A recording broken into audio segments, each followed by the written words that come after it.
Hello friends, இன்றைக்கி நம்ம பார்க்க போகிறது பார்த்திங்க அப்படின்னா ஒரு பச்சைப்பயிரை வச்சு கிரேவி தான் பார்க்க போகிறோம். பச்சைப்பயிரை வந்து நம்ம நல்லா ஒரு கடாயில் வறுத்து எடுத்துக்கலாம். வறுத்தெடுத்ததுக்கப்புறமா ஜீரகம், மஞ்சள், பச்சை மிளகாய், 3 தக்காளி போட்டு நல்லா தண்ணி தேவையான அளவு நம்ம மூழ்கிற அளவுக்கு போட்டுட்டு குக்கரில் நல்லா ஒரு விசில் வந்து பார்த்திங்க அப்படின்னா ஒரு 3 விசில் விடலாம். நீங்கள் பச்சைப்பயிரை வந்து முன்னாடியே ஊற வைக்கிறதுனாலே ஊற வச்சுக்கலாம், இல்லை ஊற வைக்கிறதுக்கு டைம் இல்லை அப்படின்னாலே வறுத்துட்டு நீங்கள் இன்ஸ்டண்ட்டாக ரெடி பண்ணிக்கலாம்.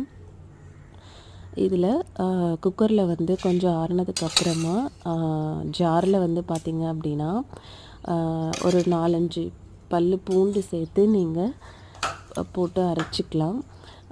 பூண்டு போட்டு அரைச்சதுக்கு அப்புறமா நீங்கள் நல்லா ஆறணும். ஆறுனதுக்கப்புறமா நீங்கள் ஒரு பல்ஸ் மோடில் ஒரு 2-3 பல்ஸ் மோடில் போட்டு நீங்கள் அரைச்சதுக்கப்புறமா எடுத்து நீங்கள் குக்கரில் திரும்பவும் அதே வாட்டரில் போட்டு நீங்கள் போட்டுட்டு பார்த்திங்க அப்படின்னா திரும்ப தேவைப்பட்டால் நீங்கள் தண்ணி ஆட் பண்ணலாம். இல்லை தண்ணி தேவையில்லை, கன்சிஸ்டன்சி ரொம்ப கெட்டியாக வேணும் அப்படின்னாலையும் நீங்கள் அப்படியே கூட நீங்கள் உப்பு போட்டு நீங்கள் அகெயின் பார்த்திங்க அப்படின்னா உங்களுக்கு சாம்பார் கன்சிஸ்டன்ட் இல்லை கிரேவி கன்சிஸ்டன்சி நீங்கள் குக்கரில் போட்டு ஒரு விசில் போட்டால் போதும்.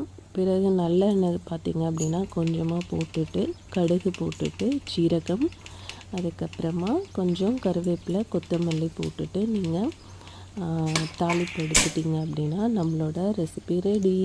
இதை நீங்கள் சப்பாத்தி, தோசை ப்ளஸ் வந்து ரைஸ்க்கு வந்து நெய் போட்டு விட்டு சாப்பிட்டீங்க அப்படின்னா ரொம்ப டேஸ்ட்டாக இருக்கும்.